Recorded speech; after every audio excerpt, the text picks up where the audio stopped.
I'm good, guys. Thanks for getting me on with you. I'm excited.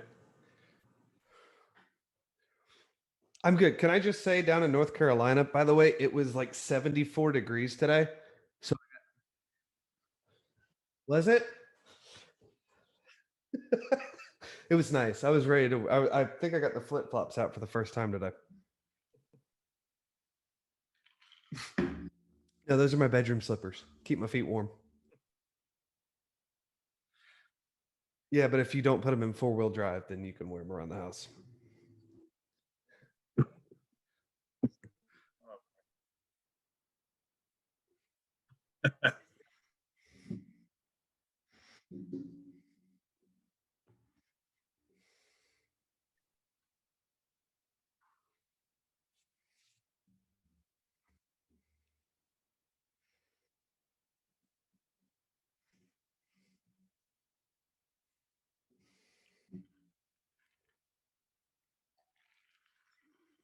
I was gonna say that's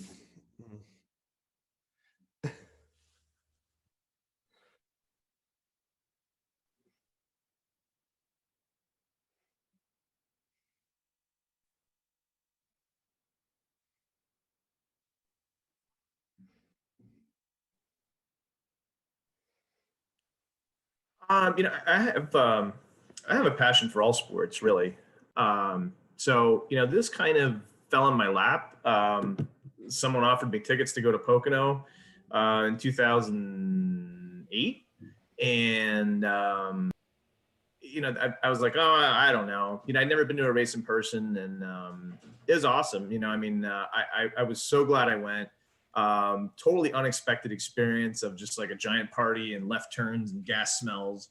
But I loved it. It was the right environment, for me. It just felt really cool. I mean, I love the fan fest that the tracks put on, and the access that you have. And you can see I have some collectibles behind you. There's a Matty D helmet back. You'll find it. There it is. There it is. Yeah. And I didn't even start really drinking yet. And I've got Nick Foles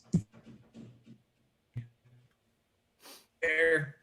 I got a nice pole flag from Kyle Busch at Pocono as well too. So, for me, I love the access that NASCAR had to their athletes, had to the vehicles that you could, get pit passes and head down on pit road and see the cars, and just kind of slightly interacting with drivers, getting an autograph, getting a picture, and thinking, wow, this is really cool. And so fast forward a few years after that, 5 years ago, I got an opportunity to be on the Phantoms car with Timmy Hill and the truck with Josh Room, and I absolutely loved it. I had hot passes before. My connection had kind of gone away, so this was a great way to get fast passes or hot passes back. I have like Disney on the mind there with fast passes.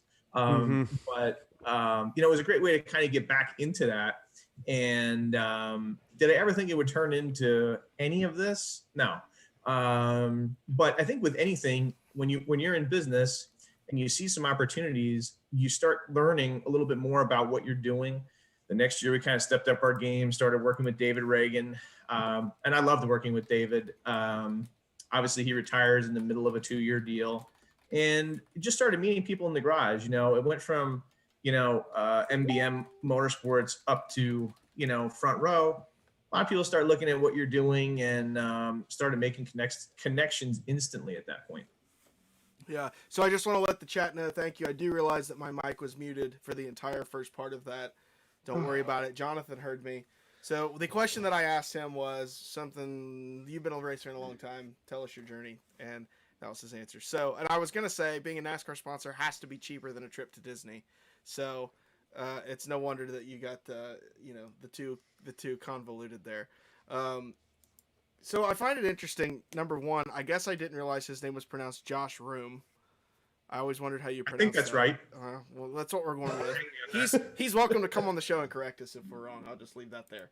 I find it interesting that a guy from Eastern PA who is closest to one of the most obscure tracks in racing is fully vested as a race fan, a sponsor. So you have a relationship with Pocono, if I'm correct. Talk to us a little bit about that aspect, because that's a little bit of a different animal. It's one thing to be a sponsor, be on the side of a race car, get the garage passes, be involved in the sport from a sponsorship point. It's a whole other thing to sponsor a racetrack.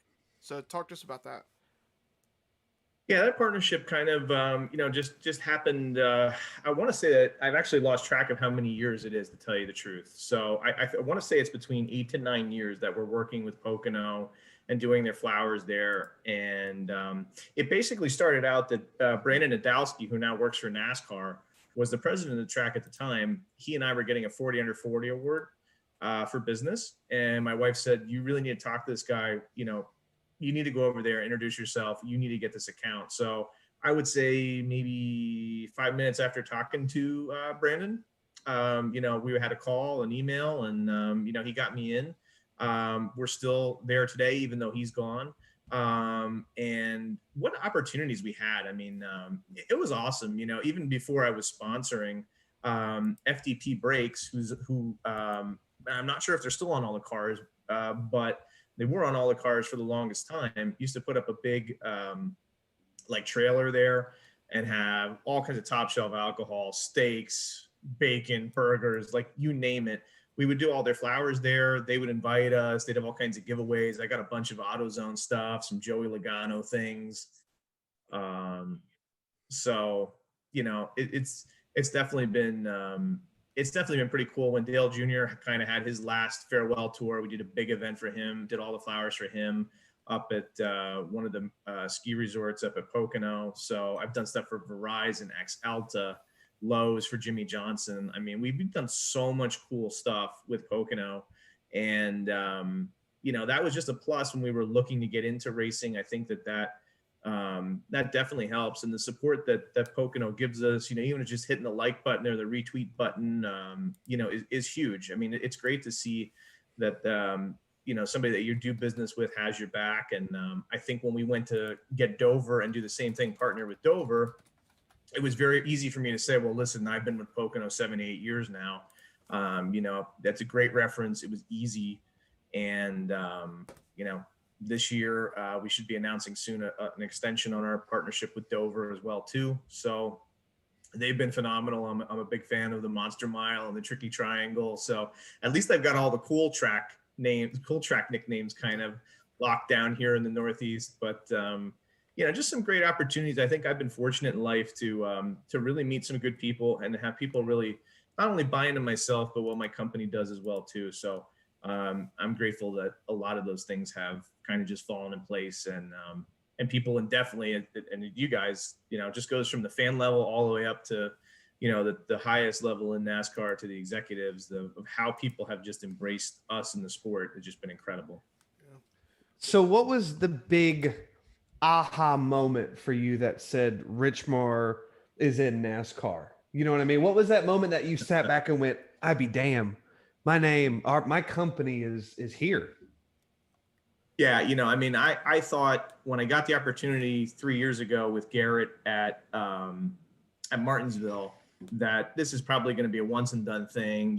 It wasn't in my backyard. It wasn't at Pocono. I wasn't working with Dover at the time. And I thought, well, this is probably a once and done, just to say, man, this is pretty cool. I didn't even know who was going to drive the car. I did a buddy a favor. And as I tell Garrett all the time, I had a wiki him. I didn't know. I didn't follow it as closely, on the Xfinity and truck level as I do now. I mean, now I'm like religious to it, but at the time I was really just kind of following, the cup level, and I couldn't find a better ambassador than Garrett on the cup level. We've become extremely close friends, throughout this, but I kind of thought that would be the moment. And then when we made the video game last year, I'm like, yeah, this is definitely the freaking moment here. This is it. Like, we're fully invested in this. And Dover was a huge help. And Melanie Townsend at Motorsport Games, I am eternally grateful to her for all of her help. And, just embracing us, putting all three levels of our vehicles in the game, the truck, the Xfinity car, the Cup car, was awesome. I mean, Stefan and Garrett weren't even in the game. We helped get them in the game. So, I think that was the kind of the moment where I mean, everything was kind of going fast forward, but that was kind of the moment where I was like, man, we really have made it in this. This is crazy. I always wanted to be in Madden, like when I was playing football and stuff growing up, like I wanted to be in Madden, but I'll take NASCAR Heat. That's a pretty good second place to me. So it's pretty cool that you bring that up. I was going to actually bring that up at some point if you didn't, but to have a video game and a nationally sold, so the iRacing thing is one thing, right? Because I could paint, if I know Photoshop, I could paint any logo on any car, put it in the game. So like that's kind of cool.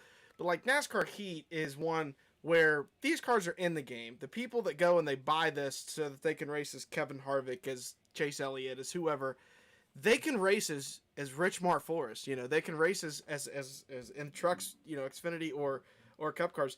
I mean, how cool of a feeling that must be. But most importantly, what a great marketing tool to be able to tell, just people in these different industries, like, hey, like not only are we a NASCAR sponsor, we're established enough that we're in the game, like we're here, right? There are NASCAR sponsors that aren't, we are, so that's you answered the question that I was going to ask, is what's that feel like? But I just think that's got to be pretty neat. Now, do you anticipate, being in the games moving forward?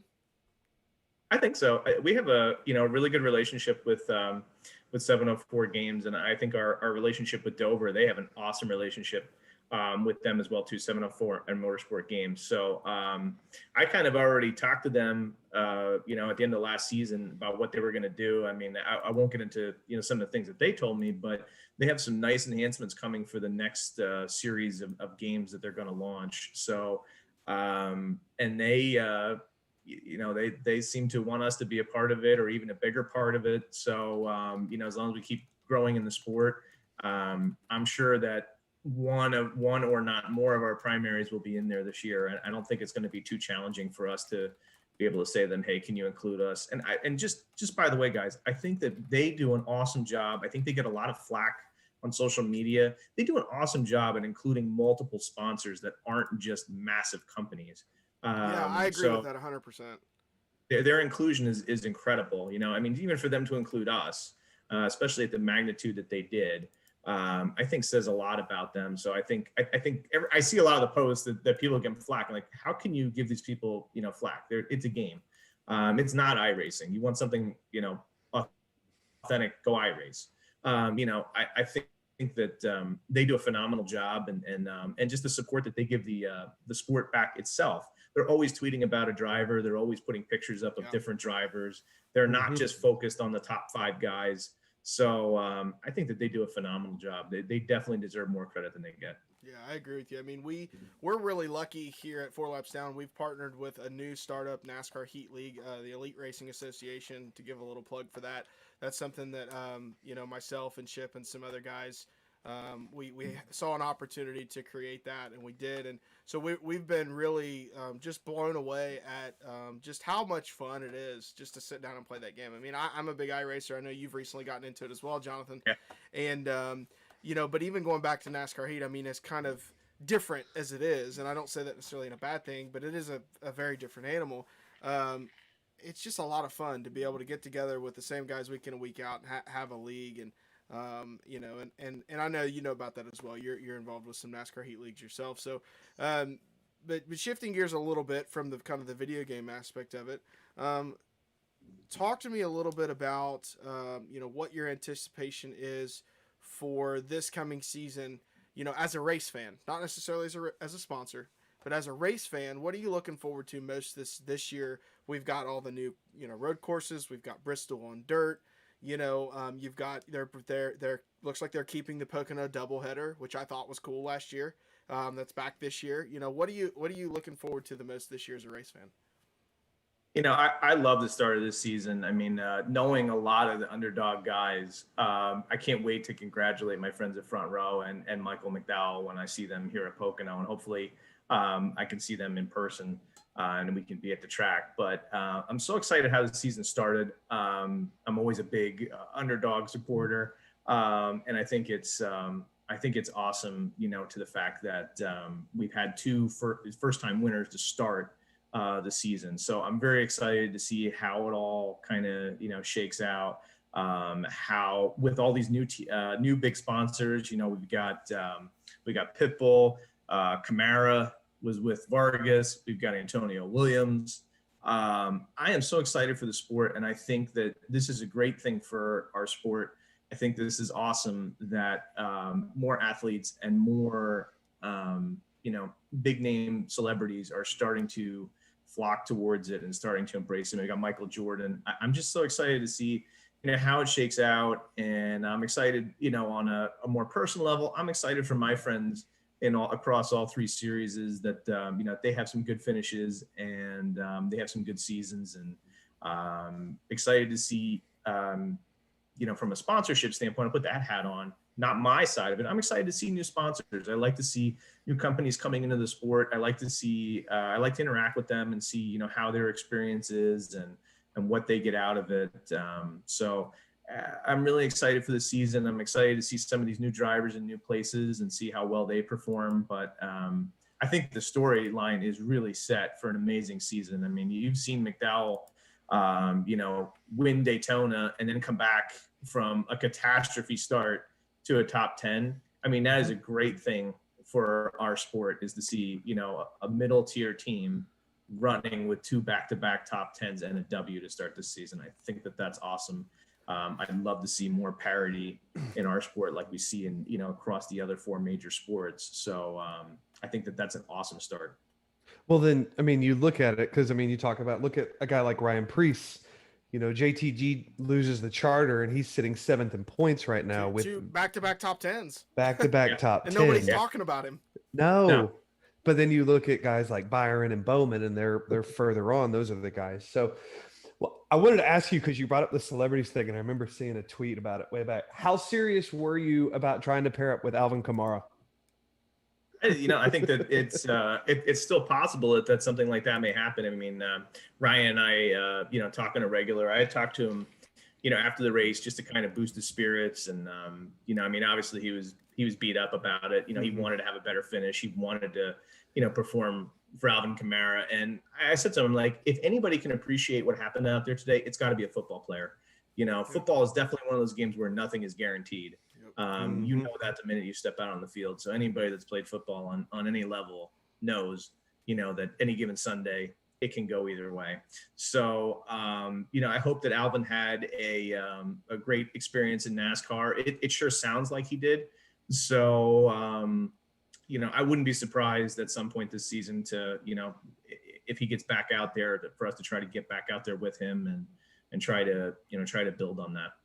Yeah, and it's actually funny. Leighton, the PR director for JD Motorsports, is actually going to be joining us next week. And it's funny because I had talked to him a couple of weeks back about coming on the show, and he was happy to do it. We're grateful that he's coming. I think it's going to be interesting to kind of hear his kind of day-to-day role in all of this. But then it just happened to work out that then this big Alvin Kamara deal hits, and JD, is the talk of the town for a couple of days on the NASCAR Twitter. Although today it's Denny Hamlin's glutes. I don't know if you've been on. So NASCAR Twitter's all over the place. I saw it when he's but you know what? Going in the window, bro. But you know what? Here's the thing. Is that why Samantha posted that picture of Kyle, on Space Mountain, where they try and steal some momentum there?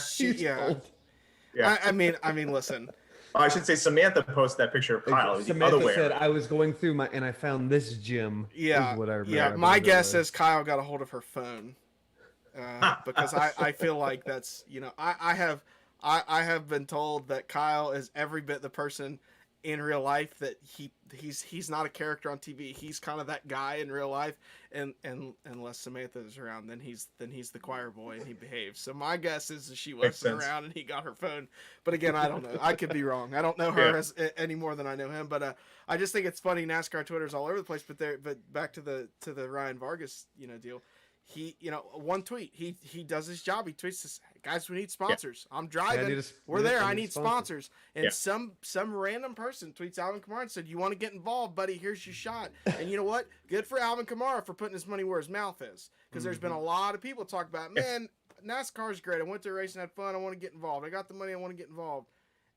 Not everybody does. Alvin Kamara did. Michael Jordan did. Let's go. I'm loving it. I love to see this because that's what NASCAR needs, right? NASCAR is a great sport, people that I've not met anyone that goes to a NASCAR race and comes away thinking, I don't know.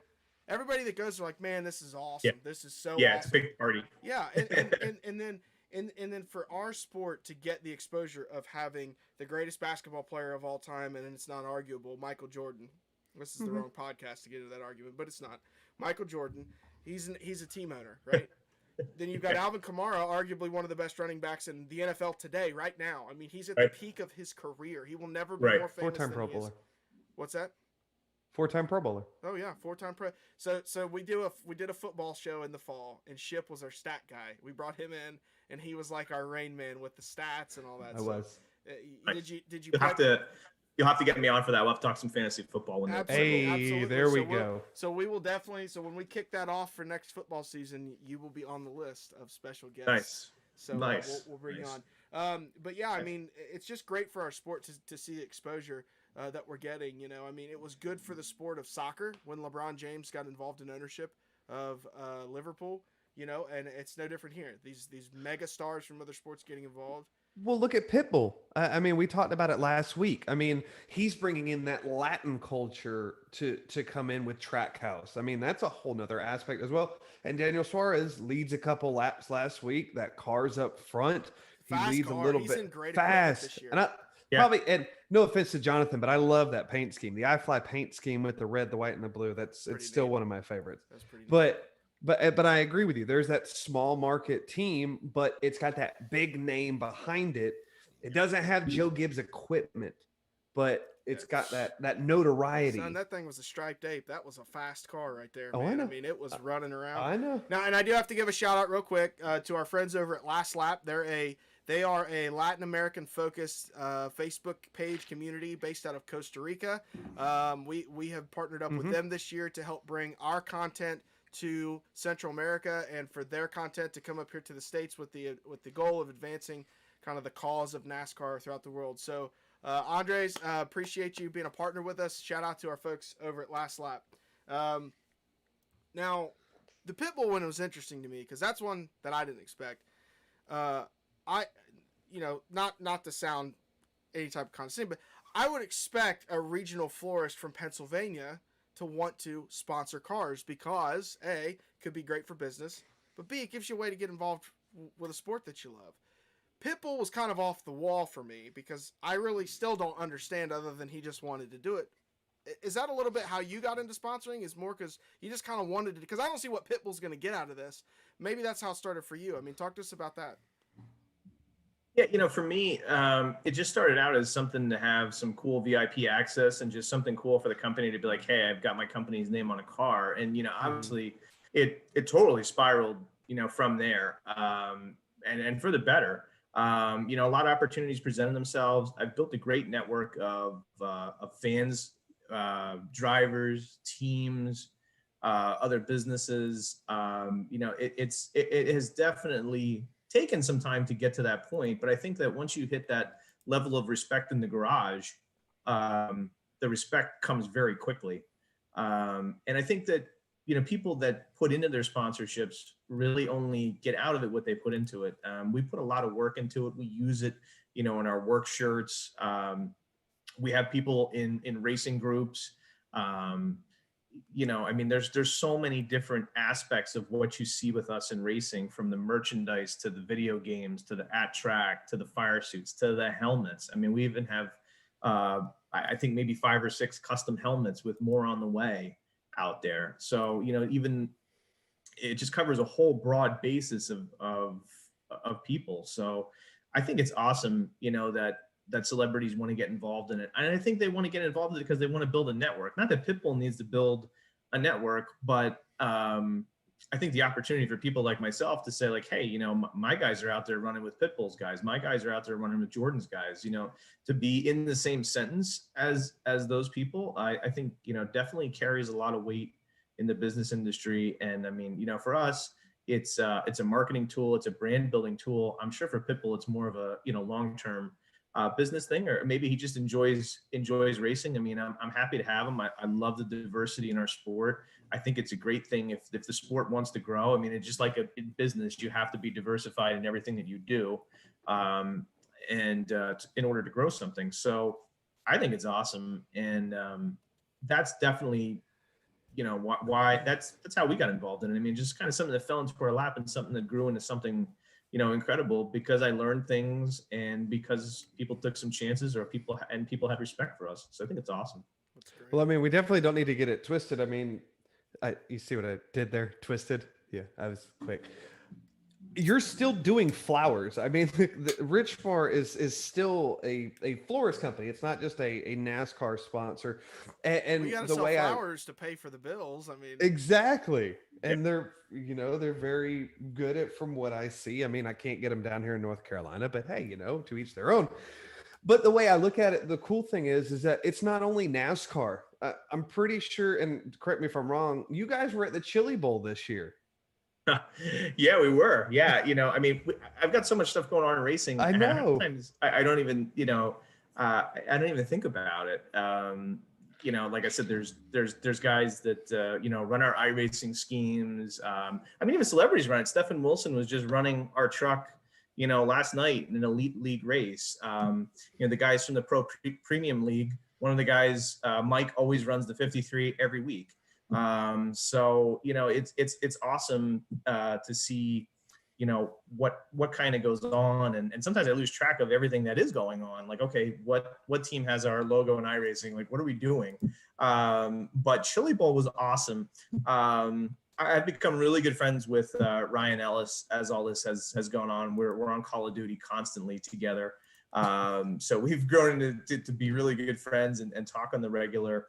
But so having 4 guys at Chili Bowl, having Garrett wear a suit, drawing attention, having, another NASCAR driver, Ryan Ellis, with our logo on his car, and Caden Cornell and Zach Dahm, and Zach, making it almost to the feature, really having a lock into the feature until he's got a car issue.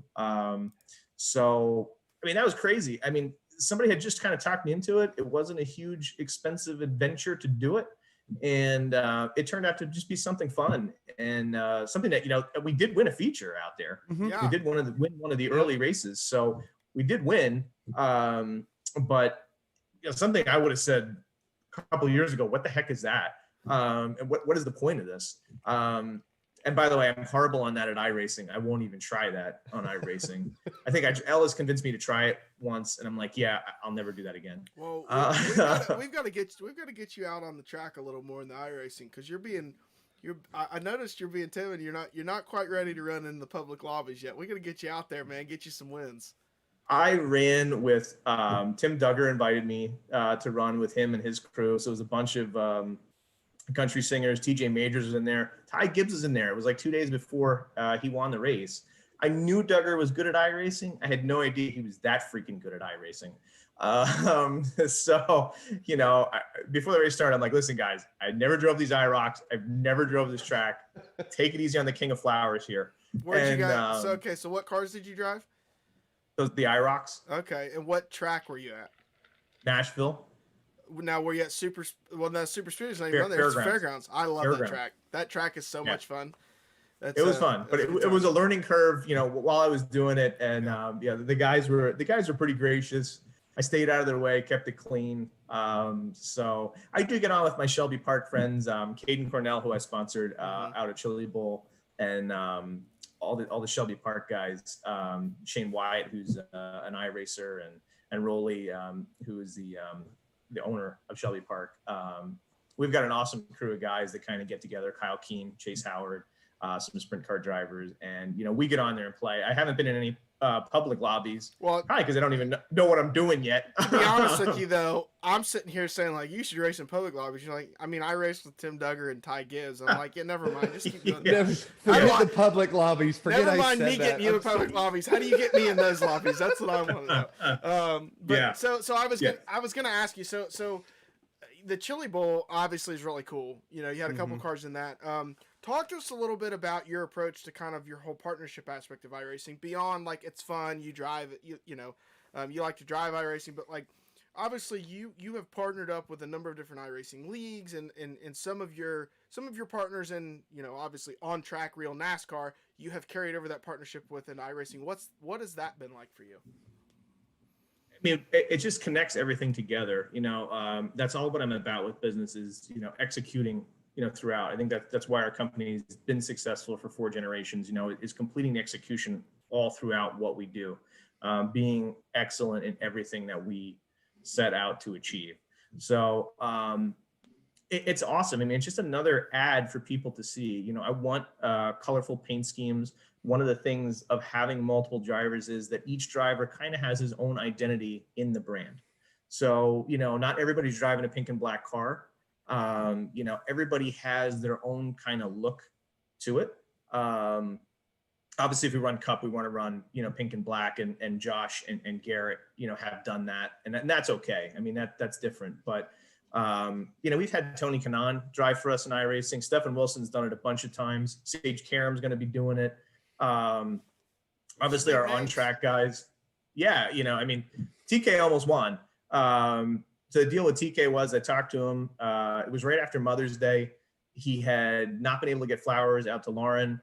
I helped him out with that. And he's like, what can I do for you? I'm like, drive my car in iRacing. So, he loved it. And, he just about wins, gives me the best plug you could possibly get, as if we were friends for like 20 years after finishing second. So, I've just been so fortunate with it. And I think it's just another vehicle in racing to kind of build our name out there. I'd love to branch out into Indy this year.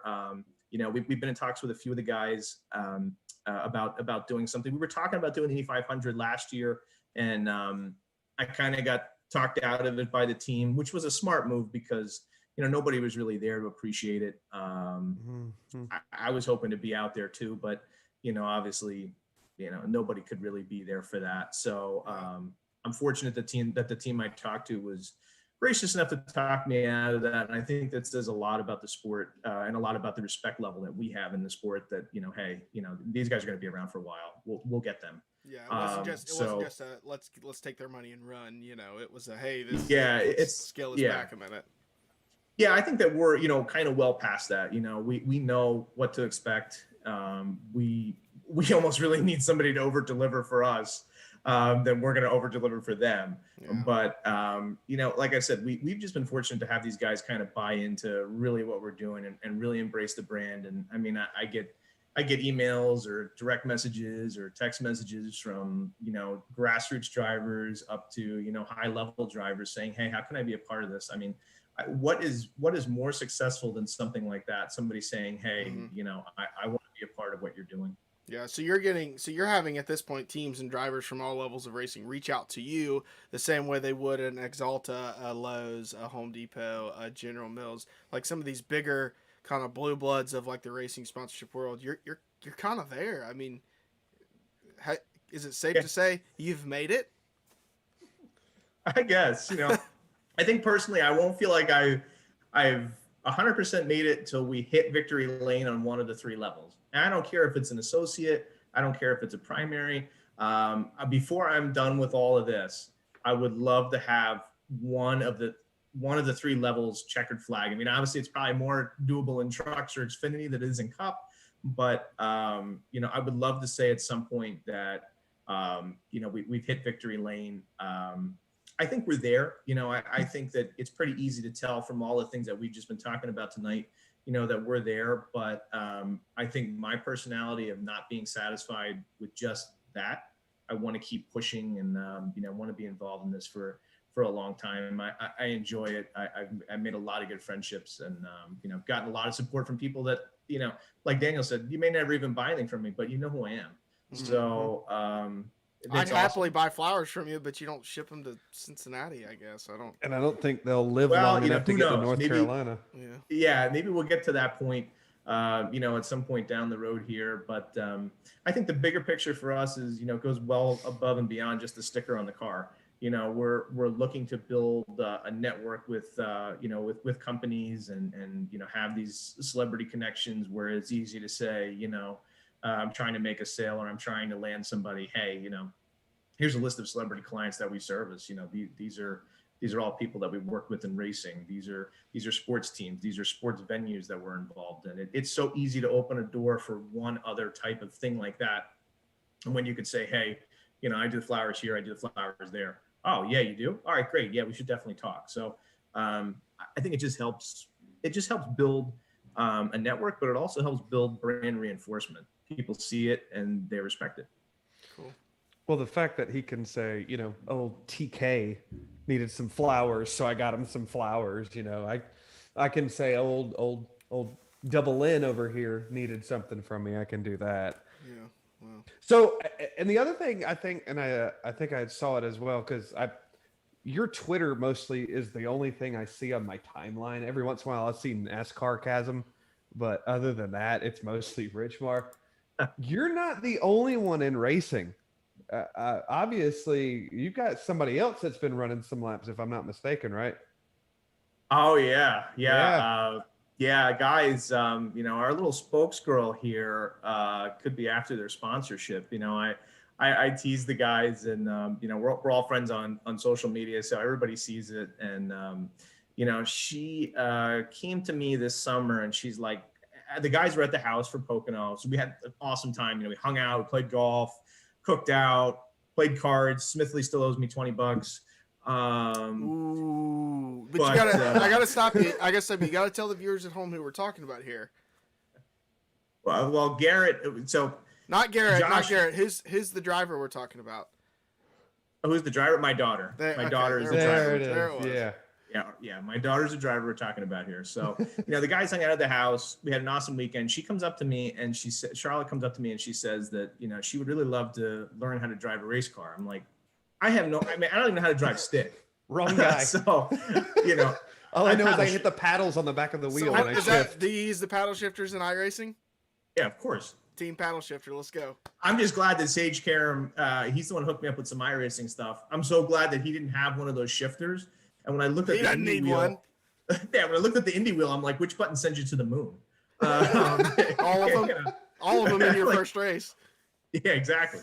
So she comes to me and she wants to get involved, and I'm like, all right, where do I start? We have Lehigh Valley Grand Prix right in our backyard here, so wait a little bit neat. to see if the interest would kind of garnish, and I became friends with the guy that owns Lehigh Valley Grand Prix because why? We both love racing, and we started talking, and I said, they had a league coming up, a junior league. I said, can I bring my daughter out? She has never done this before, so he's like, bring her out like on a Monday or Tuesday night. Nobody's there. She had the whole track to herself. And, I just said to her, I'm like, gas to the right, brakes on the left. Just go do it. Don't hit the black things. They'll just bounce off of it. Yeah. I'm like, I wonder how this is going to go. And my wife didn't go. Just Charlotte and I went. And I was really impressed. I mean, she has shaved from the first time that she went. And she only goes once a week because our schedules are just crazy. Mm-hmm. But she has shaved from the first time she went on that track almost 30 seconds off the time that she originally started in 7 years. Nice. So if she could find 2 seconds worth of speed in the junior league, she could not only win the league but have one of the top 10 fastest times of the week. Good Lord. Wow. Nice. Impressive. Okay. She finished 4th for the season. She signed up again to go back out there. And she of course, what does every driver want, right? They want a custom helmet. And and why wouldn't you want an off-access custom helmet, right? Of course. So Greg sends me the template. She draws it up. So I don't know. I said, if she stays at it, what choice do I really have? That's true. So she's going to be the one when she turns 18. She's the left lane honking I've got speed. Everybody needs to get over to the right. You're holding up the left lane. I need to go. Yeah. I just watch her out there and I'm just like completely amazed at the fact of what she can do without, and really, the guys at the Grand Prix don't really give the kids, any instructions. There's instructional camps if you want to go. So she's basically racing against people that have either raced before or have some kind of an idea of what they're doing. She's 10. And I watched her this past week. She had a cold car in qualifying. She was furious because she had friends there watching her. So she qualifies last. She's pounding on the steering wheel, looking like a real NASCAR driver out there, punching the wheel. I'm like, oh boy, here we go. But one thing I noticed was that her times were so consistent in the car. So I'm trying to tell her this. Of course, she's pissed when she comes out after qualifying. And I'm like, listen, your times were all consistent. I'm like, you have to work with the equipment you're given. If you have a cold car and it hasn't been out on the track, the tires are cold, it's freezing in the building. It's a giant warehouse. So it's not like the track is baking in the sun. It's freaking cold. She comes out and ends up finishing fourth, might have needed one more caution to finish third. So, works her way right up. I mean, her turns are clean. She doesn't wipe the car. She doesn't hit anybody. I'm just so amazed by what she's been able to do, and without any instruction from dad. It's been cool to see. Now, are these carts? What is she racing? She's racing carts. They go up to 35 miles an hour for juniors. Oh, wow. Okay. So it's a road course that she's on, and I'm just so impressed with what she can do out there, because I mean, I went out with the NASCAR guys. And, it's like the old saying, like, I'm going to go out with Michael Jordan. We're going to shoot some hoops. And how bad can it really be, right? Well, you go out with NASCAR drivers, you're going to get your butt kicked. Bilecki absolutely kicked my butt. I think he passed me on a turn, and it was like 2 turns later till I saw him again. So, but Charlotte's just been – I love it. I love the fact that she loves it. All of our friends in racing love it. So, it's just become a good hobby for whatever she does with it. If she only ever stays with karts, I think it's something exciting. She wants to run on dirt. She wants me to take her somewhere on dirt. So I don't even know how to drive the cart, let alone how would I know how to tell you to drive the dirt. Well, Dad, you're around NASCAR all the time. You have to know. You've got no excuse. That girl needs an off-axis helmet. She needs a custom Alpine Stars fire suit, absolutely, with Richmar Flores on the front of it. And here's the deal: I think I need one of those just to hang back there, and I'll pay you for it. She's not gonna pay you for it, I promise you. I'll pay you for mine, but I want a Richmar fire suit back there. I just had someone in the chat. Melanie Dahl says, "Is that a Chase Elliott fire suit in the background?" You're damn right it is, Melanie. Thanks for noticing. She's the first person that's brought that up. He wore it at Bristol, Melanie. I did. I was in the stands in that fire suit at Bristol. He wore it at Bristol. It was great. That was All-Star race. Is that a race-worn suit? Oh God, no. Oh no. Okay. No. I don't have $5,000 to drop on a fire suit. I don't know who you know. Maybe somebody was like, "Hey, here's a Chase Elliott fire suit." Jonathan, between the 3 of us, you would be the one that would be most likely to have a race-worn Chase Elliott fire suit, and you ain't got one, so I ain't got one either. Now, you want to hook me up? I'm in, but yeah. So it's not a race-worn fire suit at all. I wish it was, but It's the same fire suit my kid had for Halloween. It's just bigger. Listen, it's decoration, okay? If I put it behind glass, you'll never know. That is true. No, but it's I had to have something to do with it once I was done. I mean, me and my buddy. Quick story time. So Rick Diamond, if you're watching. So myself and Rick Diamond, we started 4 Laps Down as something to do during COVID last year, right? And he's a lot busier than I am, so he's kind of doing other things. And here I am talking rubbing and racing on a Wednesday night. So Rick Diamond and myself and another group of our friends, we decide when they say All-Star Racing is going to be at Bristol, we said, we're in, let's go, because we're bored, COVID sucks, we want to do something. Let's go try to not get COVID at Bristol, because I was a little bit nervous. All those people people in Tennessee don't wear masks. I'm sorry, they don't.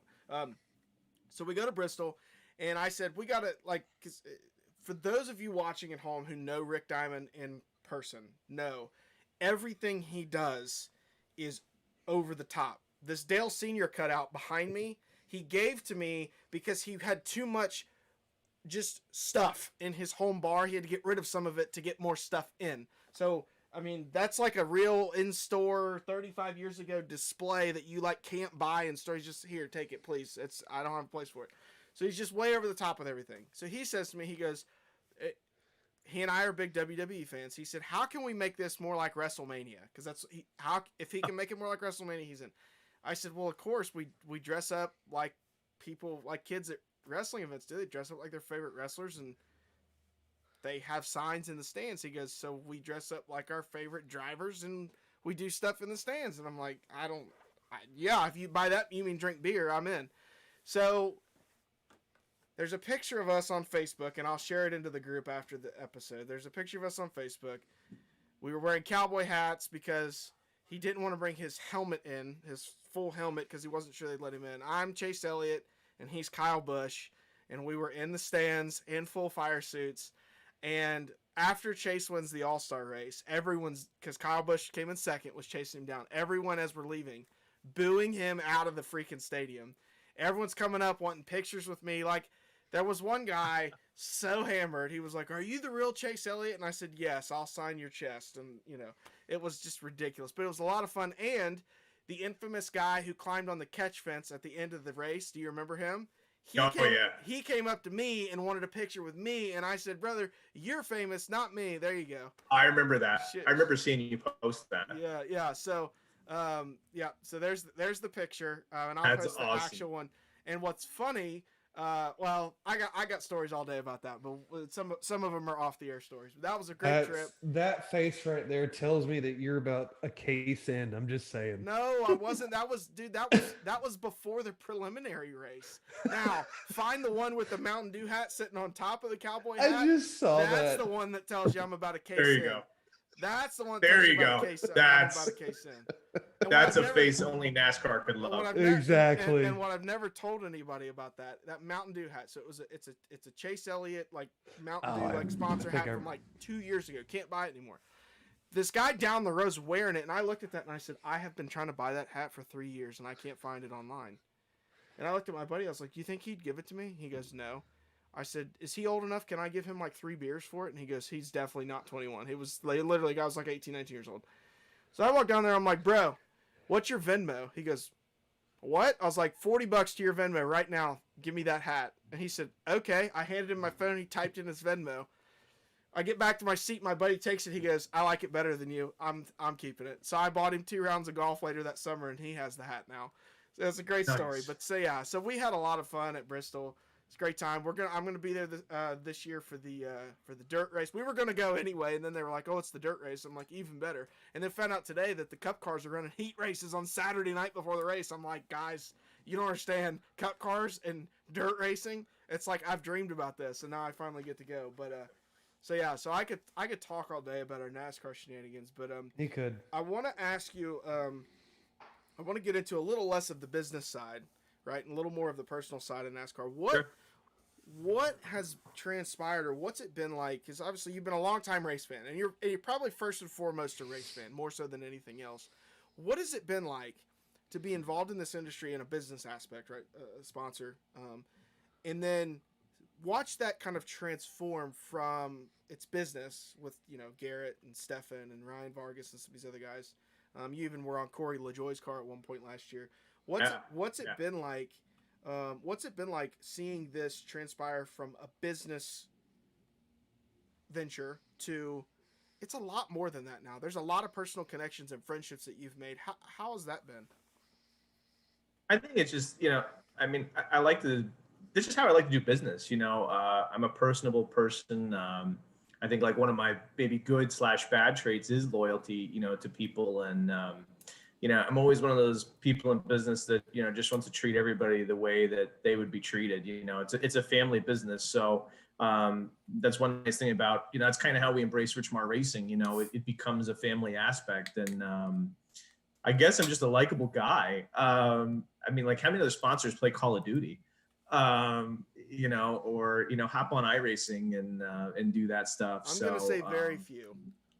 Yeah, I mean, most of the guys are probably a little bit older too. I mean, most cases sponsors do it. In most cases, I'm probably like almost a big brother to most of them, right? Because I'm probably about 10 to 15 years older than most of the guys. I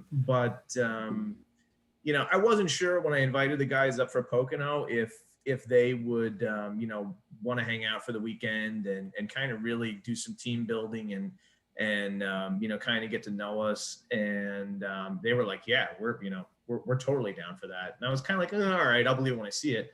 And sure enough, there they were. I mean, we even hung out with Corey Lewis, who's from Nazareth. He's won the, oh, Jesus. I was about to say, in case you're wondering, you see who popped on. I see who popped on. He probably wants to play Call of Duty. Like, just wait till about 10, Ellis, okay? I was about to say, he's wondering where you're at. He walks in as the Call of Duty talk. Yeah. So, I mean, he's a perfect example of that. I think that I must have a likable personality or something. I'm sure he's gonna bust my balls afterwards on No, on Call of Duty. do it in the chat. Don't wait till after. Do it in the chat. Yeah, right now. seriously. Oh, don't give him any ideas. Please. Free range. Yeah. Oh, here he comes. Already on, John. He's Not not waiting on you. Nice. He's not He's waiting. definitely he's not waiting for me. The guy you got to worry about is Cody Ware. If he hops in that chat, boy, you don't know what could come out of his mouth. Listen, I'm just telling you, shame on these morons that think they're going to square up with Cody Ware on Twitter, because I'm telling you right now, no prisoners, no You body see bags, that one just he did stacking- earlier? Just stacking bodies on Twitter. It's phenomenal. Somebody talking about his talent, and he was like, "Yeah, don't be this guy." Yeah, I didn't really know Cody until like I don't know, maybe like the last month or two, and that was really through Ellis. And he's like, "Yeah, we're gonna play Call of Duty." Me, you, Garrett, and Cody. I'm like, "All right." I kind of talked to him, a couple times, or had text back and forth. But he's awesome. I love playing Call of Duty with him. He's definitely not. You can't broadcast him on Call of Duty because you don't know what he's gonna say on Twitch. But hey, I'm on Twitch, so I'll share his feed on Twitch. That's fine. I was about to say he can be on yours. Yeah. You'll do No, it. you probably get him in trouble. So he says to me as we're playing, he's like, "All right, no, don't tell my dad what I was saying on here, okay?" Safe space. We don't tell parents. We don't tell parents. We don't. Yeah, we don't. It's all we good. don't. Yeah, so that was like the first round of games. Is like he's like, "Oh, you're probably texting my dad right now, aren't you?" Listen, Ellis, anytime you want to come on the show, man, you can say whatever you want. I'll make sure personally, on God, it doesn't get back to your dad. And especially come on the show and talk smack about John playing Call of Duty, because I promise you it's going to be great. But Well, I could tell you that Ellis and Ware and last night Connor Daly, like they freaking carry me. So I'm just kind of there to. Isn't it weird? And this is more of a question for Ryan Ellis, even though he isn't on the show. Isn't it weird how some people like Jonathan are just shaped like a backpack, and you can tuck them in your LL Bean backpack and carry them around Verdansk, and it's just awesome. It's funny. But in all seriousness, I could say that because I'm that guy with my group. They a lot of times they'll sing me that song, and they know that I know it, and it annoys me because I have kids. They'll sing the stupid backpack song from Dora the Explorer. They'll come, I'll be down, they'll be like, "I'm down, I need a rev, and they'll start singing the backpack, and then they'll walk back me. Yeah, it's great. Oh Jesus! You see his comment there? Hey, I love it. Oh, Hey, God. Ryan, anytime you're welcome on the show, anytime. Absolutely, that'll be great. That'll be great. Bush Light, come drink Bush Light with us. If you're not, drink Mountain Dew. Mountain Dew. He doesn't drink that pussy stuff either. He doesn't drink like the Truly. He drinks like he can drink. He's a true drinker. Good. Not So he's drinking my Truly liquor. to Marcus. He's my liquor kind of guy. Wow. Yeah. So. He tried one night. I think we were playing. He tried the Truly. He's like, "This is not for me." I'm like, "All right, well, you passed the Garrett Smithley test then." So Garrett loves Truly. Garrett loves seltzer, and he's not afraid to admit it either. Tamarcus had it in his little koozie last week, and I hold felt on. No, shout out to Tamarcus. So okay, exactly. So I'm not bad mouthing him. Hey, Morgan Vans Racing, right there. We do a little care It pack. is. When he says, so Ellis is a crowd. Attaboy. So we do a little Attaboy. care pack. I So told you. listen, if you're watching and you want a 4 laps down shirt, we have shirts. We have blue shirts, blue hoodies. I have a select stock of camo shirts. With every shirt that I send you, you get a little. We call it the Silver Thunder care package because Silver Thunder is my streaming name. That's not a care package. You overloaded my box. Well, whatever. Listen, A loadout. So It's a loadout. So you get a Busch Light koozie and a Busch Light bottle opener. Okay, and so Tamarcus, being the nice, generous guy he was, he got his shirt. It was complimentary of the folks at 4 Laps Down. He's wearing his shirt, and he had his Truly in his Busch Light koozie. Now, it's not a Truly koozie. It's for, like, a can of Busch Light. So it's, like, all overlapping, and he's folding it over in his hands, and by the end, I don't know. I don't know who this is, but Dan S. Ship is in the chat, and he says, "Hello, still waiting on my beer." Remember when you did 4th and Long, you told him you were going to send him IPAs or some shit like that Oh, the from Cincinnati up there. beers. Okay, Yes. Dan, I will get those over to you. Fair enough. I forgot about that, but thank you for the reminder. We'll get those over to you right away. Mm-hmm. That being said, I think Mr. Ellis has gone back to stacking bodies and He probably has. Yeah, but so Dan, That I'll was good. get those over to you. Jonathan is in the chat and also on the feed. Wow, he's doing both. Is Cody Ware back from Florida? Are you talking about from like Daytona, from the road course? Yeah, he usually hops on with me and Ellis and a couple of Ellis's buddies, and he basically took like a 2-week vacation down at Daytona. So he was hanging out at Daytona like for the last like couple days. So he's usually on, pretty religiously. That's his game. So, but I don't know if he's back yet or not. But I need to get my fix of fun Cody Ware activities. Yeah. Well, Cody seems like a hell of a guy. I've never met him. God, I'm telling you, his Twitter's great. He's one of the best followers on Twitter. I mean, honestly, if you would have asked me, who is the greatest follow on Twitter, I would have been surprised if you told me Cody Ware and Denny Hamlin. But surprisingly, it's kind of true. Denny's really come out of his shell on Twitter, but I feel like Cody's kind of always been that guy, and he just, he's got a full-time Cup ride, so he's not really interested in dealing with all of the people who are going to be trolls on Twitter. Because you know what? Mm-hmm. If I was a Cup driver, I would be meaner than he is, frankly. I love it. I love every second of it. Yeah, he's pretty incredible. Cool. You know what? Because what I found is the people who handle trolls that way, it's because in person, they're good guys, and they don't need to put up with that stuff. And so they just don't. I would agree on that. I would agree. He's like I said, anybody that we're kind of friends with or involved with in racing are all down to earth, just good people. I wouldn't want somebody that isn't representing my brand, to tell you the truth, because it's just not me. I think I think it speaks volumes, for you, because let's just call it what it is. I'm going to get a refill, by the way. You're good. Let's just call it what it is. At the end of the day, these guys are.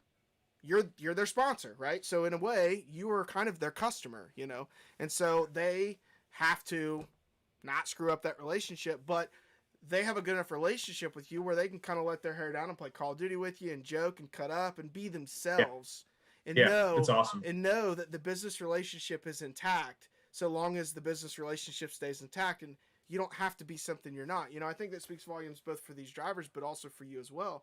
Because I have a career in sales. I mean, I have a day job. I don't get to podcast full time. I wish that was all. I wish that was. I don't get the race sponsor full time either. So I feel your pain. Well, I remember you texted me, "Don't call me the week of Valentine's Day." I was like, I don't even call my wife the week of Valentine's Day. I'm not gonna call. Well, I become everybody's friend that week because everybody's got to send flowers. So I mean, I got hit up by a ton of people in racing. Like, can you get flowers here? Can you get flowers here to Marcus? Oh no, not to Marcus. Marcus, he's my boy. I love TaMarcus. Hey, he's so funny. TaMarcus was hilarious last week, and it was funny because my buddy texted me halfway through the show. He goes, "Does TaMarcus got any good stories?" And I'm like, "I'm sure he'll get into them." And then he gets to them, and then I realized like halfway through, I was like, "You know what? I know a lot of stories. I don't think TaMarcus can tell on this show." And I'm sure it was funny because there were some stories I thought I probably tell this story or that story, and he's like, I can't tell the stories. He gets around. He gets into some wild stuff. It's pretty hilarious. He did tell one story. He left out all the names. We told a story about those guys going down and getting hammered, and throwing up everywhere. And I was like, dude, that sounds like high school. Well, remember Woody did the same thing, but he changed names. So, and that's true. So I don't know. So are you familiar? And this is a real quick stump for these guys. There's a new racing podcast this year called The Racing Table. Are you familiar with this, Jonathan? We got mentioned. Okay, so I don't know that one. So it's a new, So Ellis will definitely hit you up, man. He says, absolutely. If you need a guest. The Racing Table is a brand new NASCAR podcast. You can get it wherever podcasts are found. Spotify is where I consume it. It's on Apple, etc. The Racing Table is a podcast they're all mechanics, right? This year they're all kind of on different teams, but up until last year they were all part of the Go Fast team on the 32. Oh, okay. So nice. So it's hosted by Chris Womack. This year he is the truck chief for the 9 truck in the truck series. Cody Rohrbach. And then his buddies Willie and John, and the fourth guy I'm blanking on his name. One of them just got picked up by Stuart Haas Racing as an engine tuner. I mean, these are guys who know they're on that side of the coin, right? So, new racing podcast, and Chris Womack, the host of the show, was our Ryan Ellis says hosted by Click Marketing, aka my job, same as Nart. Hey, there you go. There he is. There he is. So Womack was our first guest. So this is our third episode of 4 Laps Down, our live show every week. And Womack was our first guest. And we really appreciate Womack coming on So I wanted to give his podcast some love. He gave us Dude, it was okay. So epic. I gotta tell you this, and sorry to take a couple minutes away from you, Jonathan, but I gotta say this. You're good. So the week after Chris came on our show, they go back in the studio and they recorded another episode of their podcast, and it was post Daytona. So it was a Daytona breakdown. This is what we did. Womack's talking about, because they had to make it in on time. They weren't guaranteed a spot and all this stuff, talking about it. And then one of his co-hosts, I think it was Willie, it might have been Mike, says, you were on the show and I was watching. He starts talking about when Womack's on our show. And I was kind of expecting selfishly like a quick name drop. Like, hey, I was on the show, 4 Laps Down, go check him out. We got like a 4-minute segment on their podcast. I was floored. Womack, I'm glad you're in the chat. I just want to say from the bottom of my heart, I appreciate the love that you gave to our show. I don't know if we got any extra followers of it. I don't know how influential you are. According to you, you're not, but maybe you are. But it was really cool just to be able to see these guys who I know that their podcast gets consumed. I mean, they had Chase Briscoe on the week before he came on our show. So, I mean, it's a legit podcast. I mean, it's not quite like Dale Jr. download, but it's, maybe right under door bumper clear. I don't know. But I just really appreciate the way, kind of to your point, Jonathan, what you've been talking about building a network, and these guys are people and they build relationships. Me and Shep are just race fans. I'm some idiot that lives in Ohio that has to drive. Now that Kentucky doesn't have a cup race, I've got to drive 3 hours just to get to a racetrack to watch a cup race. And these guys, even Ryan Ellis being gracious enough to say in the chat, never met me from Adam, saying, hey, let me know if you need a guest. I'll come on. I just, this community in this industry has just been so tremendous, just to even dip our toes in and be kind of that fringe on the outside of, hey, we want to do a podcast and feel important. Will you guys be on our show? And everyone's like, I've only had one person tell me no, and he said, I would love to do it, but I can't without getting approval from my PR department. And it was at a big time cup team, and I get it. And he's was super gracious about it. Everyone else has just been like, hell yeah, when am I coming on? And it's like, when you say like these guys have become friends, way more so than just business acquaintances. Like, I feel that. I know a little bit about what you mean. But so you talk to me about playing Call of Duty with these guys. I got to pick your brain a little bit about Call of Duty. So how long have you been playing Call of Duty? Are you new? That's been going on like over the past month, just a random thing. I don't even know how I got like roped into it. I mean, had you ever played before? Yeah. Okay. Yeah. I was playing like Star Wars Battlefront before that. One of my buddies, like over the last year was like, hey, you need to get on Call of Duty. So I don't even know how it came up. I don't know if it was Ellis or Smithley or I don't know. Someone asked me. It must have been Ellis about, like, hey, let's start playing together. And I've kind of even become friends with some of his friends that are always on there. And so it's awesome. It's cool to say like, yeah, hey, I got a Call of Duty victory with Ryan Ellis, Connor Daly, and Garrett Smithley last night, or hey, me, Ellis, and Cody Ware won together. It's cool. I mean, I think the virtual world is awesome. Just like Spencer Boyd was in my daughter's class the other day for career day. I saw that. Tell us about that. That's a cool story. Yeah, I think the virtual world is awesome. I don't live in North Carolina. I'm like as far away as you can possibly almost be from there. So this is a great way for me to, keep these guys, fresh, keep fresh in their mind, keep thinking about me or, say, hey, yeah, I've got my Richmore shirt on today or, retweet a post. It's great to keep us fresh in their mind. But my daughter, as you guys know, loves racing. And the first person I thought of do career day was Spencer Boyd. Cause he's just got an awesome personality. He can talk forever. And he's funny. So I think what was supposed to be 20 minutes. He's a car salesman. We can all talk. Trust me. I say that from experience. Yeah.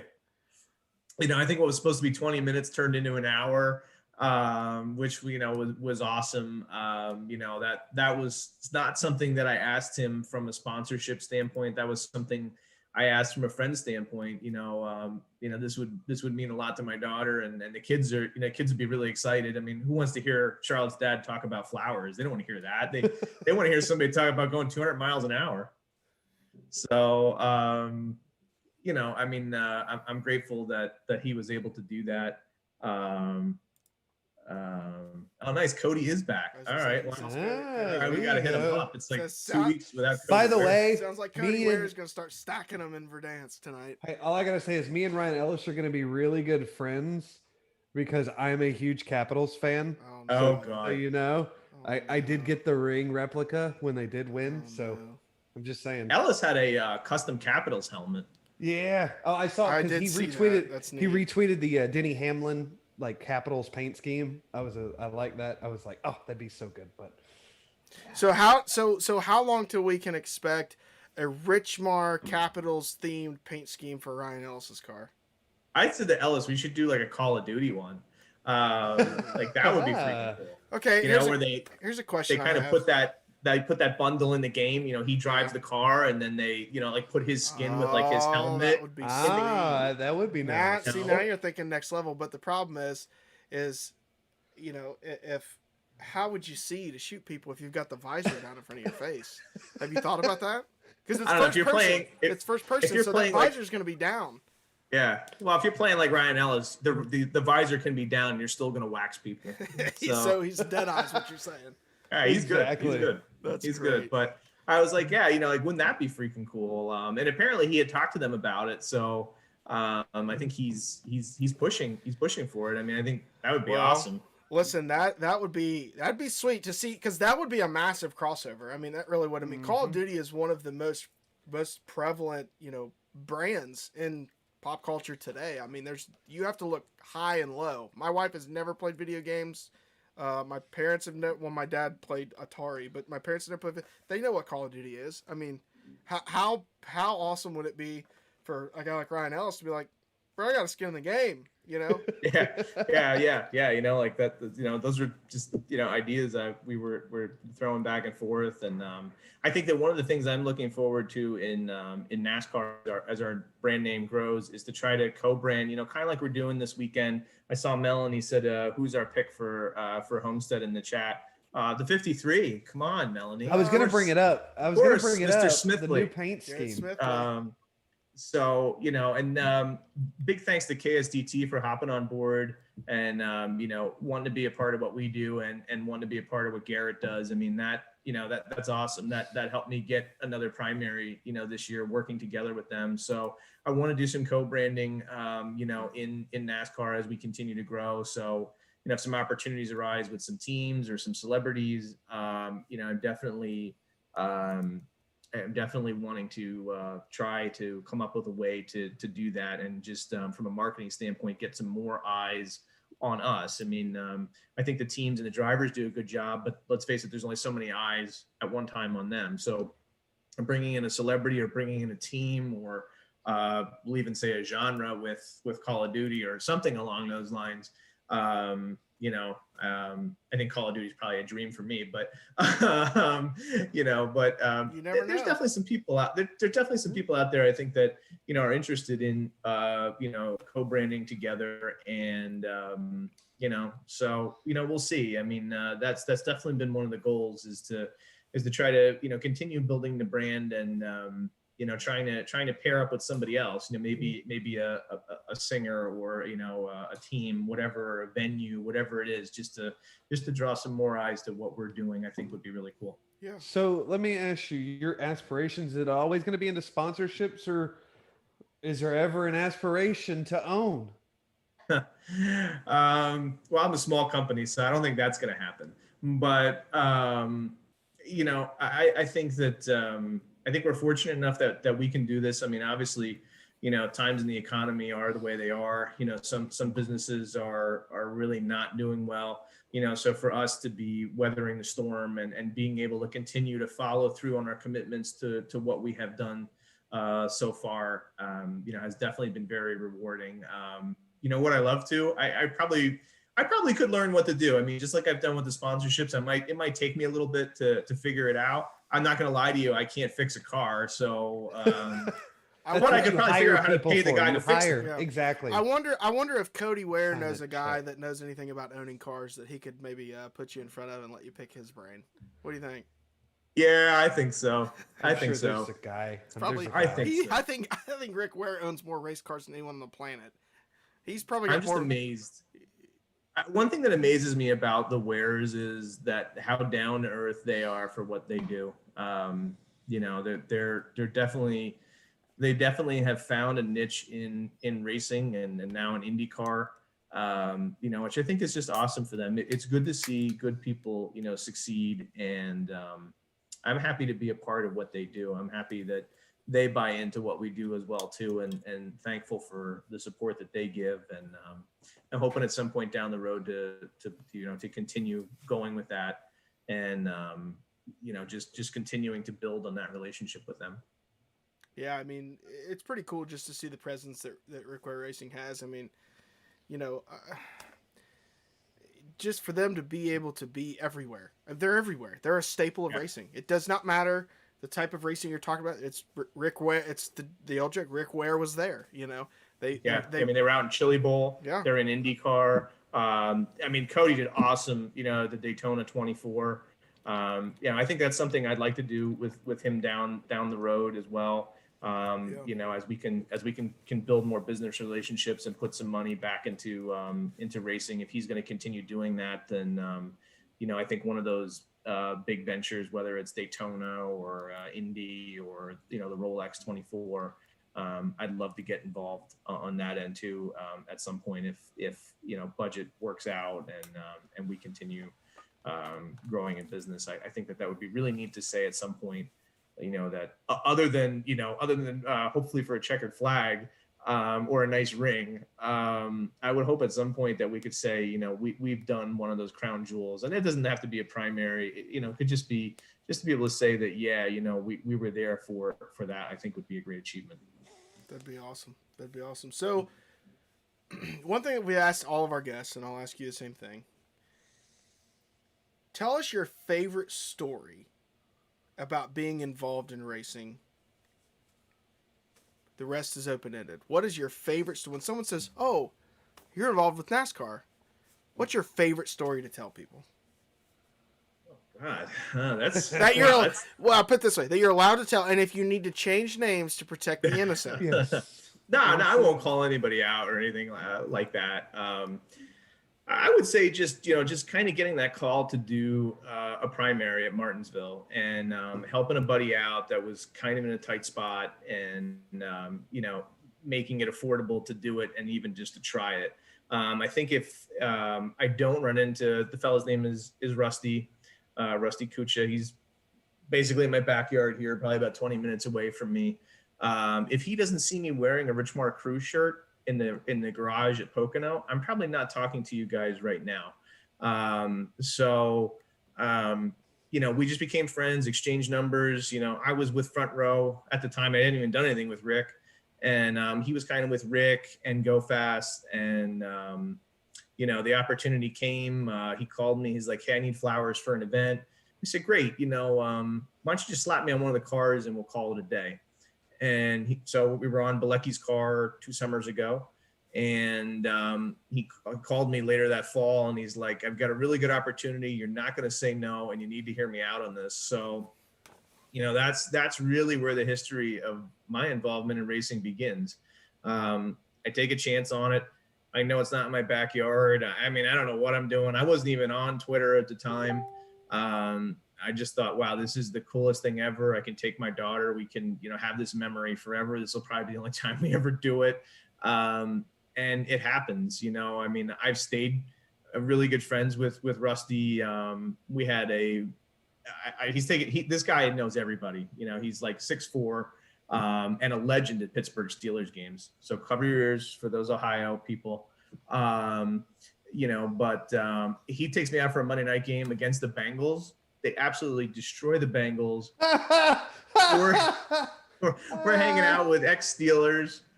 I was looking at pictures on my phone. It was like something out of The Hangover. Like, I did that. I took a picture there. Like, whoa. And he's got baller seats. We're first row in the end zone. So, these are like baller seats. At Heinz Field?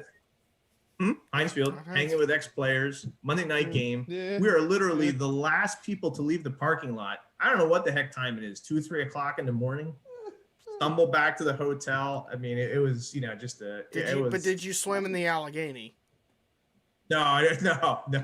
That I can say for sure. People with pulses don't swim in the Allegheny. The people without pulses do. Same joke for the Ohio They don't River. go swimming; they get tossed. Well, you know, it's not by choice. No, I wasn't wearing any Bengals stuff or anything like that. So it wasn't. Look, I'm a Bengals fan, and I wouldn't wear Bengals shit to Heinz Field, just because. Listen. You shouldn't wear Bengals shit. Period.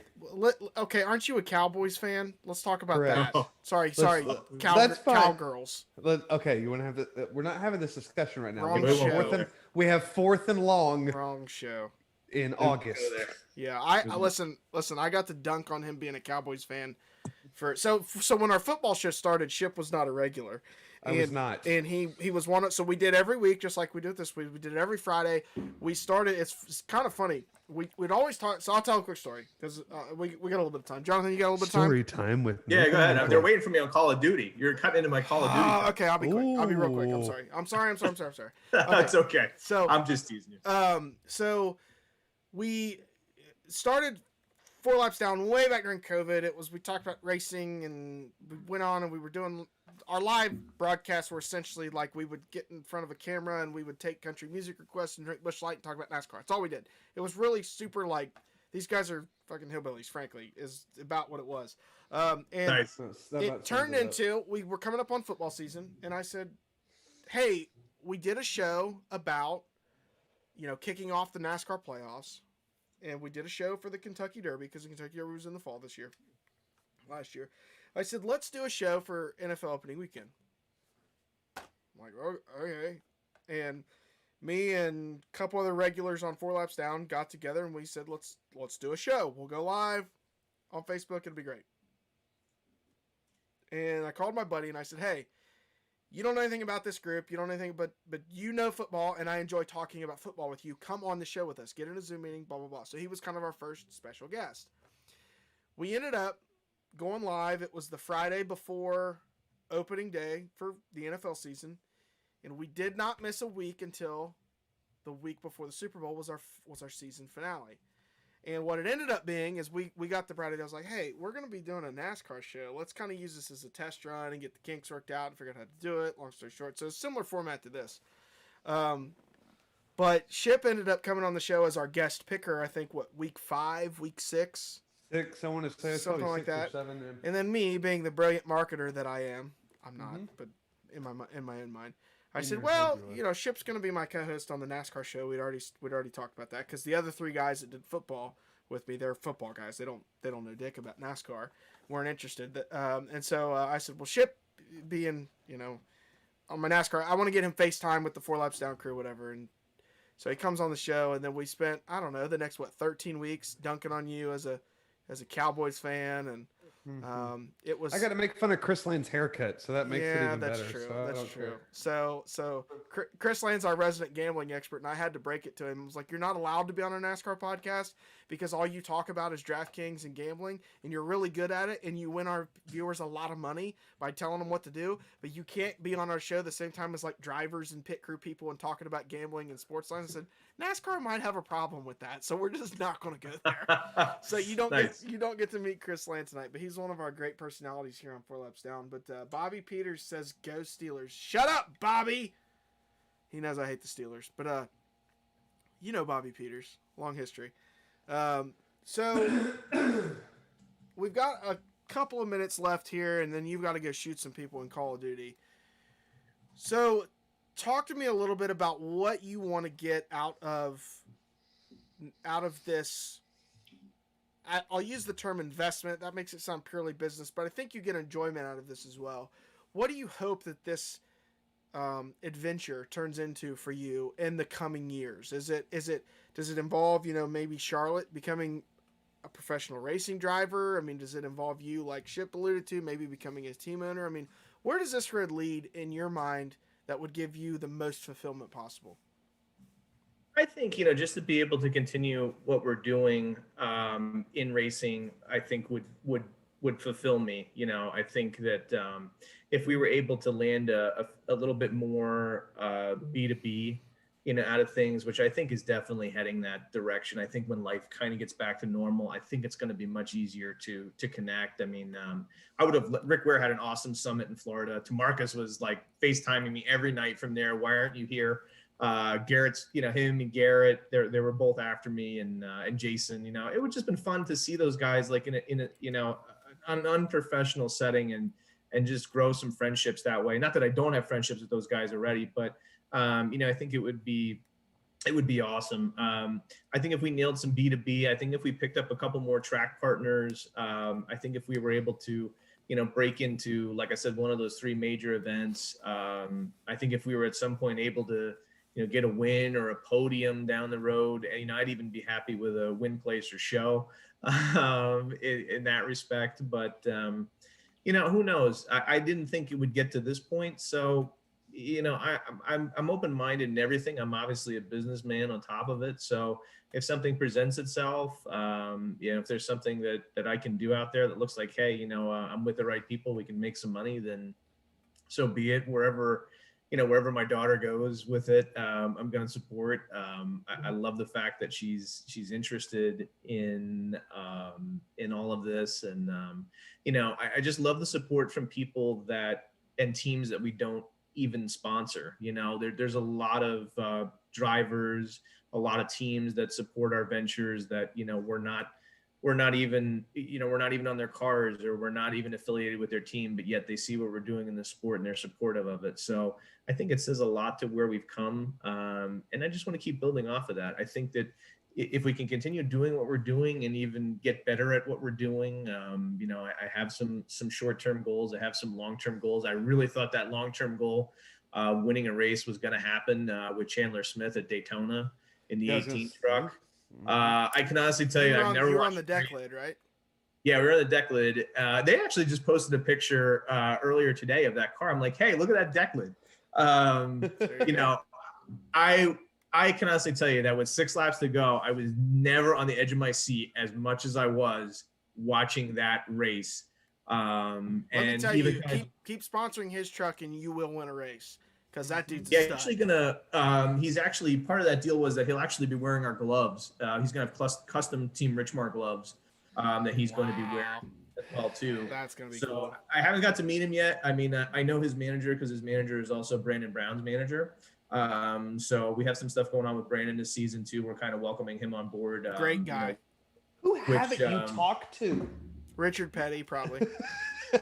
I hung out with the King. He ain't talked to Dale yet. Okay, see, I'm wrong. Well, I hung out with the King.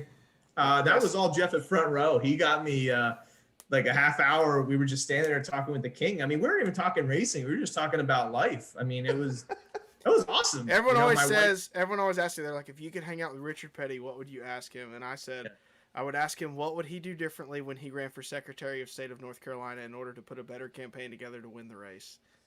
Because I'm a little bit of a political junkie, so I think it would be fascinating to hear Richard Petty talk campaign, not politics like politics what you see on TV. I'm fascinated by campaigns, anyway, that's what I'd ask him. Yeah, I mean, I say that the only thing that I haven't done in racing is drive the car, and I'm not wrong, with that. It has definitely been an awesome experience for me. It has been an awesome experience because I've surrounded myself with good people. Whenever I do like a career day or, something for kids, if I go back to my alma mater, if I go back to my high school, I always tell people, surround yourself with positive people, surround yourself with people like yourself, successful people, and you'll be successful. I definitely have done that. Success isn't always measured in wins and losses. We know a lot of times we're not competing for a checkered flag. But at the same time, we're doing things the right way, and we're going to look good doing it. Our guys are going to have helmets. Our guys are going to have fire suits. Our guys are going to have gloves. They're going to have hats. They're going to have crew shirts. We're going to look damn good doing whatever we're doing if you're representing me. Absolutely. Yeah, that's awesome. That's awesome.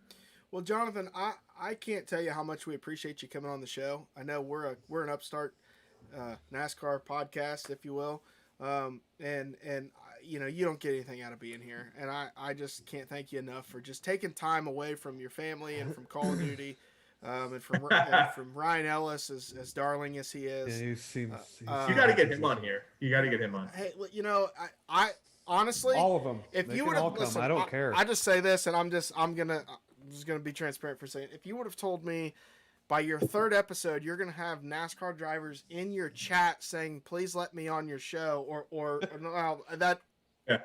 Take that back. Let me know if you need a guest, not please let me on your know. show.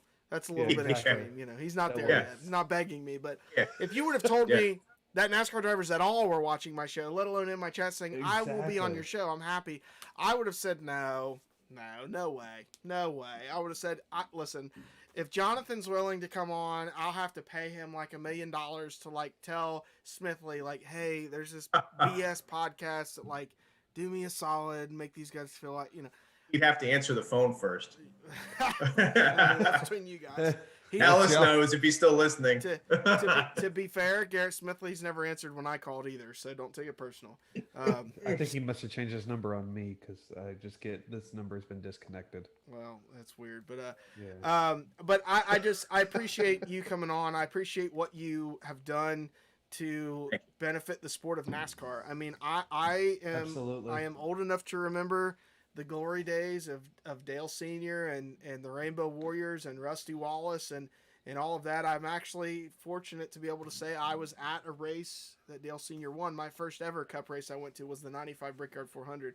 So I have I've seen a lot with this sport, and there was a day where I wasn't sure if I was going to get to see more of it, because it was I didn't know where it was going, and it's come roaring back, and it's thanks to people like you. I mean, small companies who aren't necessarily thinking, they're looking at it beyond the business sense, right? Because I think from a dollars and cents perspective, your accountant's probably like, why do you do this again?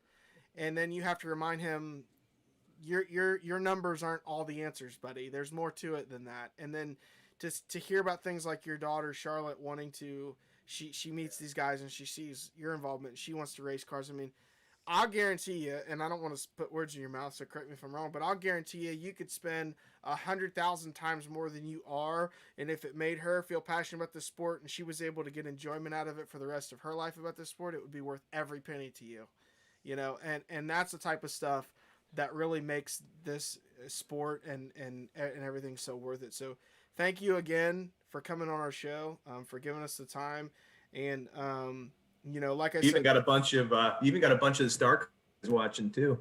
What's that? You got Ellis, you got Starcom Racing's watching. Yeah.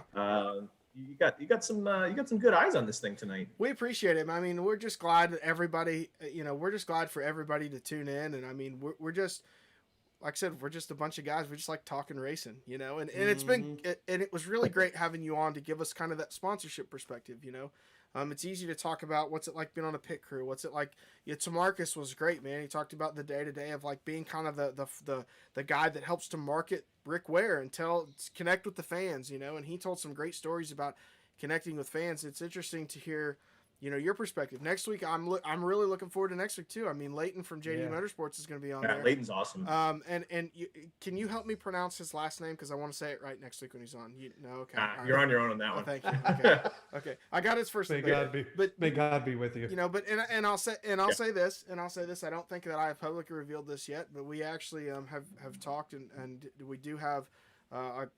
We don't have a date set, but Freddie Kraft from 2311 Motorsports has agreed to come be on our show, we're very fortunate. I mean, you and some of these other guys, willing to be, just willing to come hang out with us. I mean, we're just very thankful. So appreciate. That's what it's all about. I think that, people like yourselves help put us in the situations that we're in. They help build our fan bases. They help build our support. So, I'm all about giving back to people that get us where we are. So I appreciate, you guys doing what you do as well too, and kind of spreading the word about our guys. I think it's awesome. Well, we're happy to do that. And like I said, I mean, if there's any other, projects or anything that you want to promote and give a plug to, I mean, we're happy to give you a couple minutes to do that. Is there anything else you want to make sure that our viewers at home are aware of, or anything you want to tell them about for the first time? We'll have some fun stuff going on this season. I mean, we have so much stuff kind of up in the air, right now. I mean, definitely follow along, because on all of our social media, we're at Richmore Florist on all the social media platforms. And we're definitely going to have a fun season. It's going to be a lot of fun. We need to work on merch. I know I keep getting a lot of requests for hats and shirts. I know I've been busy, which is a good thing. And, that I like to think that racing is definitely a part of it. But we're definitely going to have a fun season. We can send flowers anywhere. We can help coordinate flower deliveries all throughout the country. So, a lot of our friends in racing will hit us up and say, hey, I need to send my girlfriend flowers. I need to send my mom flowers. We can definitely assist with that. It's nice for us too, because it's a couple dollars in our pocket. And it also gets people our customer service too, which is awesome. Yeah. So, you can order online, richmooreflorist.com. We're hoping to have some hero cards again this season as well too. So, just looking forward to a fun season in racing, and hoping to get back out on the track, and hoping to have some fun projects that get fans excited, throughout the season, and hoping for maybe a podium as well too at some point down the road here. So we'll see. Well, I'll be cheering for Richmar Cars as hard as I've ever cheered for anybody, because you're a good guy. Absolutely. And I want to see you get that.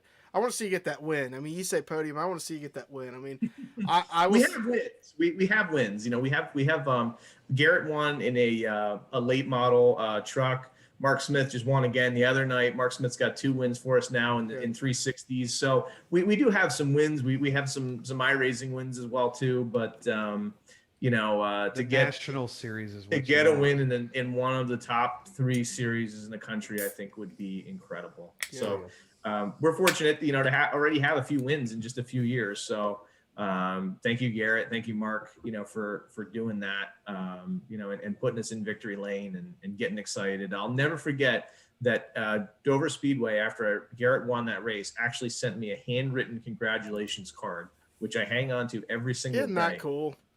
Yep. Just as a reminder to me that, hey, like, you're starting to make it in this whole thing, but they actually took the time to write a handwritten card for that, which is awesome. Gosh, that's so neat.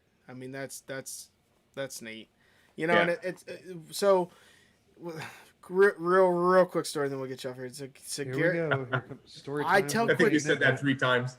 Well, I tell Chris. So we decided back when we started 4 laps down, we were like, we need an underdog driver that we can root for, and we just, as happenstance, picked. We picked Garrett.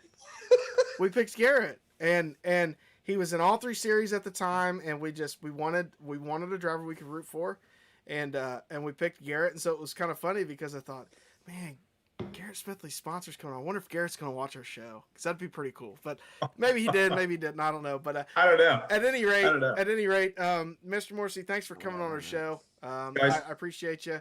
And Shep, give us your final thought of the evening here.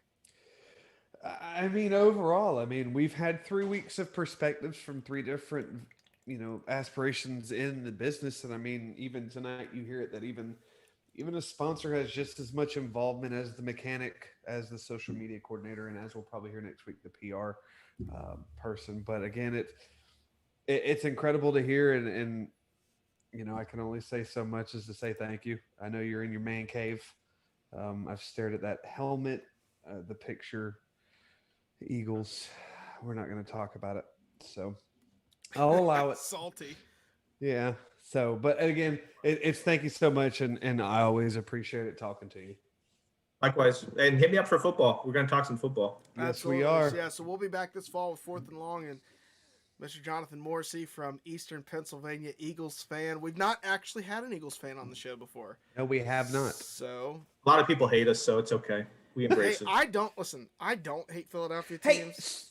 Hey, hang on real quick. So since you're an Eagles fan and it just recently happened, are you happy you got rid of your quarterback? I said to my dad the day that Nick Foles won the Super Bowl that this is not going to end well. That the people that Philadelphia always loves an underdog, right? We've got Rocky.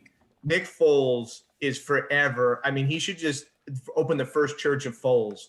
People will just pour in there. This guy's never going to pay for anything in Philadelphia as long as he lives. And I never thought I'd see it. I got the ring too, by the way. I got the Eagles ring, the fan ring. I'd get a Bengals ring if they ever want to. They don't make those, bro. They don't even have that design. They don't have. But oh my God, we've been to 2. Hey, the Reds have 5 World Series. That's all I'm saying. That was doomed from as soon as that trophy was raised. That whole thing was doomed from the start. Yeah. What is it? A 2nd round or a 3rd round pick with a compensational 2nd round pick that could be a 1st round. Yeah. And you know what'll make it worse is Carson Wentz may very well win Super Bowl in Indy because they were a Carson Wentz level quarterback away from being the best team in the playoffs this year. And they honestly, granted they shit the bed against Buffalo, and I get it. But I told people going into the playoffs, I'm like, watch out for Indy. Matter of fact, I told people put $100 on Indy to win the Super Bowl because I believe firmly that if they would have gotten to the championship game against the Chiefs, they could have beat the Chiefs. Now the problem was Rivers played like garbage against Buffalo. And Rivers just chucks the ball up. He doesn't care. He's a glorified Jay Cutler. But hey, that's leave my NC State guy alone, man. Come on now. The glorified Cutler.